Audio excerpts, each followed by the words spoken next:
What's up, Internet? This is Rambling Josh, and you're watching another episode of Let's Play Castlevania, Symphony of the Night. Last time around, we got ourselves the Sword Rod, and we explored some of the Colosseum here. One of the interesting things about the Sword Rod is if you press, like, back and then forward, you can shoot out these little things. I'm not entirely sure what they even do. I think they, like, block projectiles or something, but they're there. Anyways, if we hit the switch, we can grab the Night Shield. And this is just like a shortcut back to the one room with the Spectral Sword that we were at earlier. I actually don't want to kill him right now because I'm probably gonna... I might want my MP. But anyways, I promised last time that I would explain what was so... I don't want that. I guess it doesn't actually matter. I would explain what is so important about the Shield Rod. And what's important about it is that, in addition to being a pretty strong weapon, like, statistically it's pretty good. It's a little slow, which is kind of unfortunate, but its biggest strength is that depending on what shield you have equipped, it actually has a different spell that you can cast for every single shield in the game. So, if we look at our defense, we currently have 18. If we press our left and right hand simultaneously, you can see our little leather shield pop up, and we cast the Cow spell. That gives us 20 defense, so that basically makes us invincible, which is pretty handy, to be sure. If we switch to the Night Shield, we have a little horsey. That gives us 20 attack. Wait.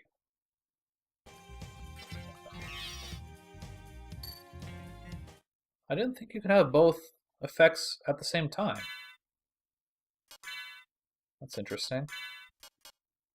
Anyways. Or no. Hold on a sec. Okay. So we have a...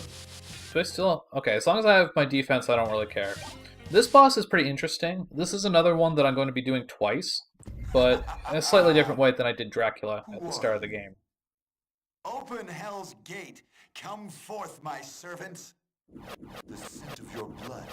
You're a Belmont. Crush this flea who invades my castle.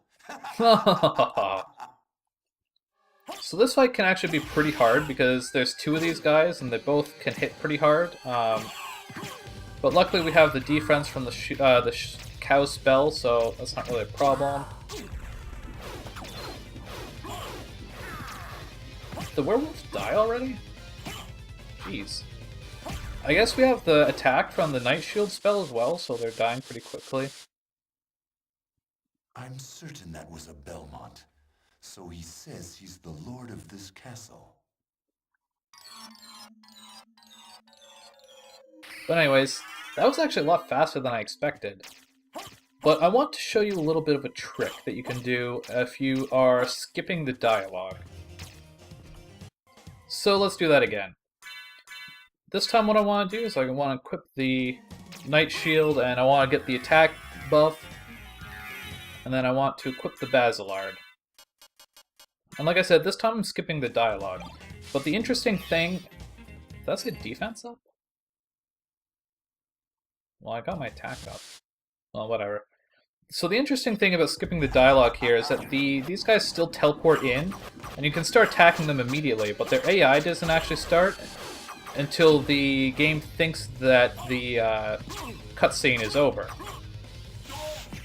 So you can kind of start killing them right away. And that was actually pretty slow. You can kill them both basically before they even have a chance to do anything. So that's a pretty interesting little oversight in the programming. I thought that was interesting, so I thought that I would show it to you. Now, in general, even though I have the leather shield, or the Night Shield, I tend to stick with the leather shield just because the defense boost spell is a lot more useful than the attack boost one. Anyways, there we get the form of mist, and that lets us pass through certain obstacles, like that. So now that we have that, we want to use another library card. What's interesting is that library card in front of the Colosseum, you can actually get that and go to the library even if you hadn't actually been there before. And in a lot of speedruns, that's actually what ends up happening. You grab that library card, And using that ends up being the way that you get to the library for the first time. Which is kind of interesting, and it doesn't really come up unless you're doing some form of sequence break. So anyways, there's this little ledge here in the library that you can get up to with the double jump. So obviously we could have come here earlier, but we just didn't really have much reason to. This is a good place to use the clock stopper if you have it, because this room is really annoying.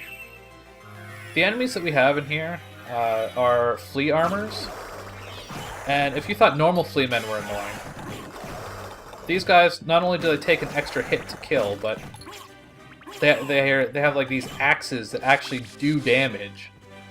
Which is why I use the Shield Rod Cow spell, because I don't like taking damage. Takemitsu. Okay, so now I want to switch back to the Night Shield again. And you can actually keep the effect, if you didn't figure it out for yourself already, you can keep the effect of the stat boost from the spell, even after you switch out the Shield Rod. So here we have a boss. This is the Lesser Demon. We're doing... Wow. That didn't go quite how expected. We were doing a lot of damage to him because we had the attack buff. Normally what that guy does is he'll like fly up into the air and kind of fly around, and you have to jump at him and slash him in the air. And he'll try and summon minions below him. He's still not very hard when he does that, but...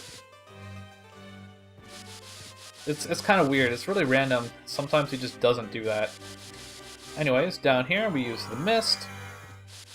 And in here, we get the Soul of Bat, which is our final transformation. And as you can imagine, that allows us to transform into a bat. We can use that to kind of fly around. And the bat is another reason why the Mystic Pendant is so handy. Because as you're flying around as the bat, it's constantly draining your MP. So having the Mystic Pendant to get your MP back is handy.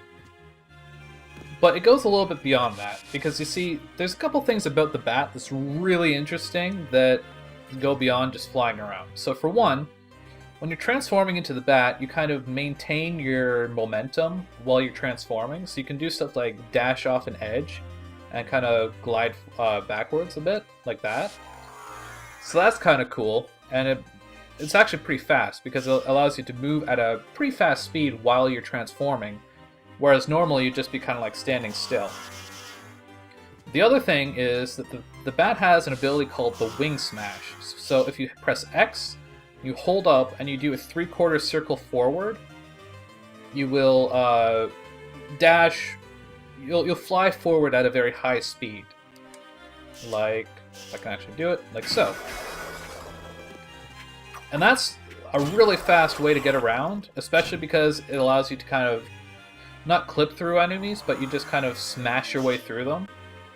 So it's a really quick way to get around, and more to the point, if I can actually do it,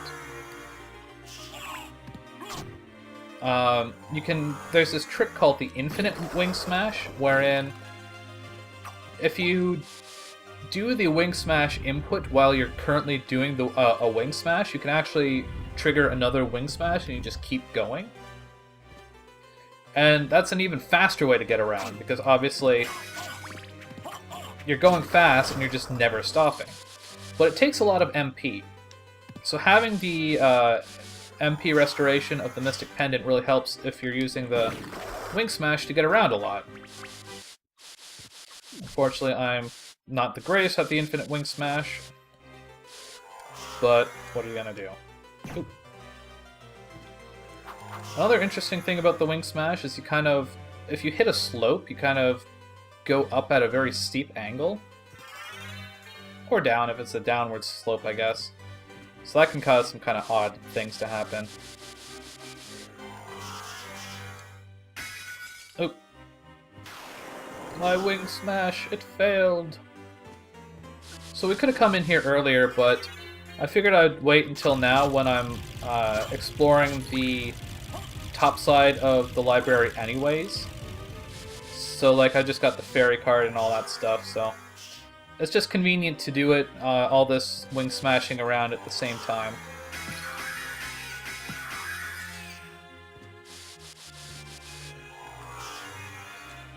If you get really good at using the wing smash, you can get around so quickly, it's like not even funny. There's a lot of interesting little nuances about how to most optimally move around using the wing smash, and optimizing how you're moving when you're transforming and all that stuff, and how to like stop your momentum. Like, if you're doing a wing smash, you can transform into the form of mist and then back to the bat really quickly, and you'll stop all momentum and return to the bat form really quickly. So like, okay, I pressed the wrong button because I've been playing the PSP version of this as well, and mist is on a different button.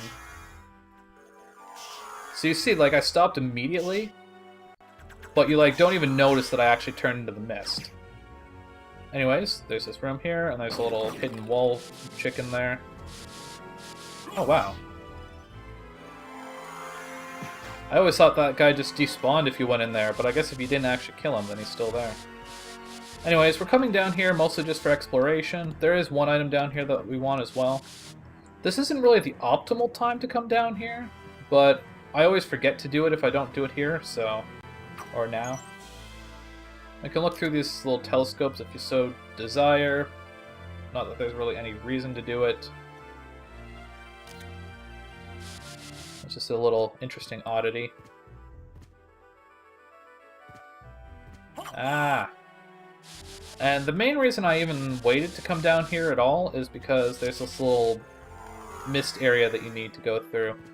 There we get the Mirror Cuirass, which is handy in a few places. I think I want the holy water. So the Mirror Cuirass, if you equip it, you're become completely immune to stone. So we haven't been turned to stone at all at this point, but suffice it to say that it kind of sucks. So we're going to try not to ever be turned to stone.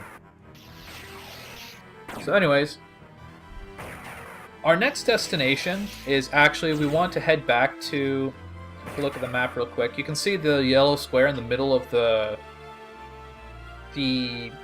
map. That's the word.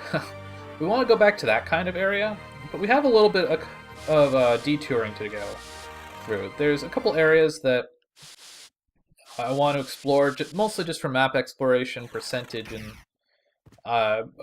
at least one secret that I didn't get yet that I need to get. So when you're teleporting around, you just go from room to room, and you can look at the map if you want to determine what room you're in at. But there's a couple other little tricks you can do. For one, if you look at every room, there's very slight differences between the teleporter rooms. Primarily the little head you'll see on the top here, so this is like a horse.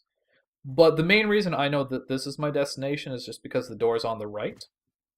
The only two teleporter rooms with the door on the right are the one by the Alchemy Lab, where I am now, and the one in the outer wall, which is the room that I was teleporting from originally. So anyways, we're back here in the Alchemy Lab. And there's this little area here that we never went through previously. And, well, obviously there's a life max up there. The intent for this area is that it's supposed to be a shortcut coming back the other way.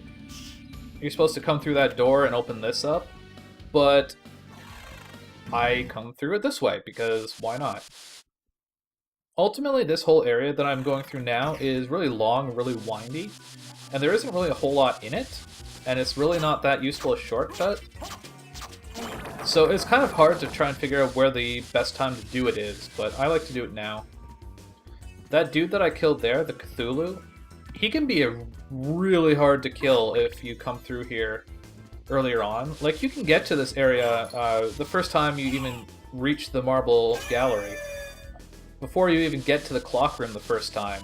And if you come through this area at that point, that Cthulhu is going to annihilate you if you're not good at like dodging his attacks and stuff. But at this point, he's not very hard. This Plate Lord is kind of hard at that point too, but the Plate Lord doesn't really do anything that's super unpredictable or hard to dodge, so he's less of a big deal.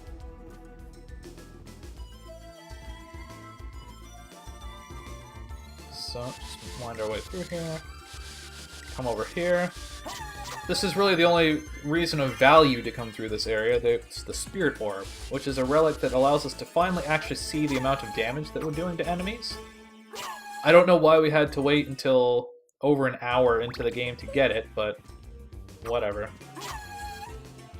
So, throughout this particular room, there's these little alcoves up above with stuff in them, but none of the items are actually worth getting.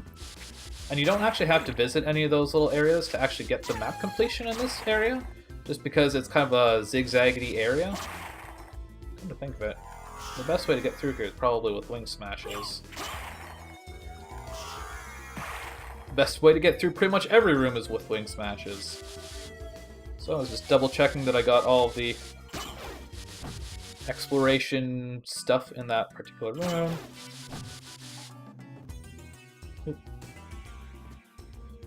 And we are back here to the clock room. No, stupid, go away! Ah, screw you. Stupid flea man. And now that we have the Soul of Bat, we can actually just fly right up here.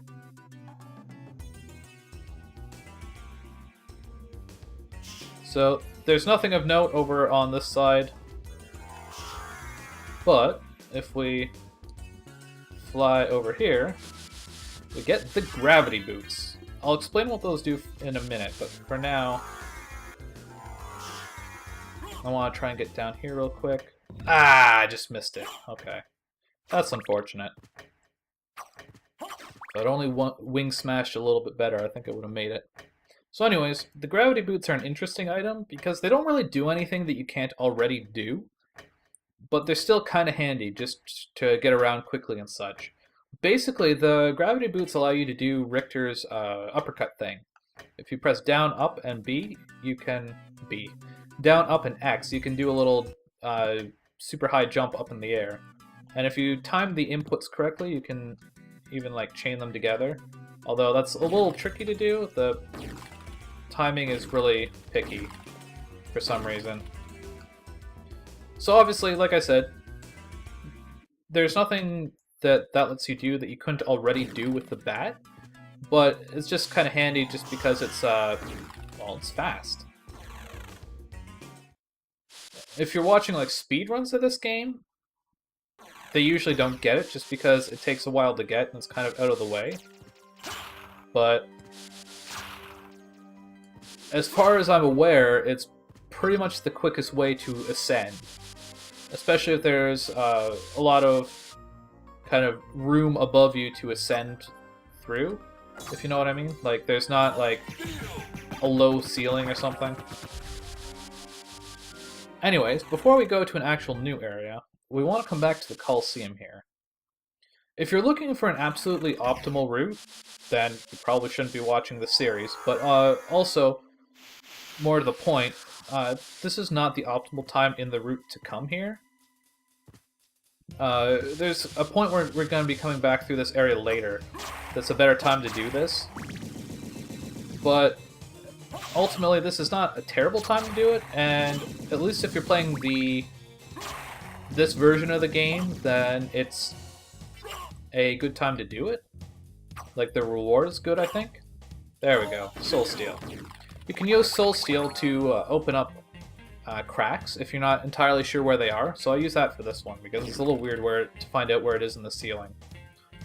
Anyways, now that we have the ability to ascend vertically, either with the bat or the gravity boots, we can get the Holy Sword. Now, if you're playing the Japanese version of the game, or you are playing the PSP version of the game, instead of the Holy Sword, you'll have a fairy card there, which is kind of weird because if we look at relics, we already have a fairy card, but it's like another fairy card that's spelled differently. It's kind of weird. But anyways, that's that. Just want to come down this way a little bit more just for the map completion. That's a pretty good chaining of the wing smashes right there. That went pretty well. I'm not getting better at the wing smashes, but I'm getting less rusty, I guess. It's surprisingly hard to do, especially with the D-pad. Oh, I don't have enough MP for Soul Steel, do I?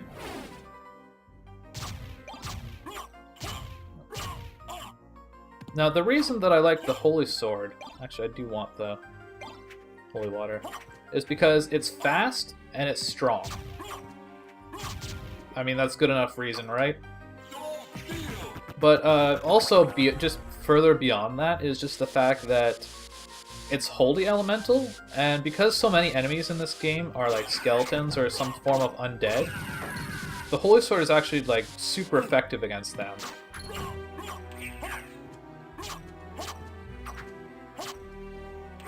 Oop, come on, die.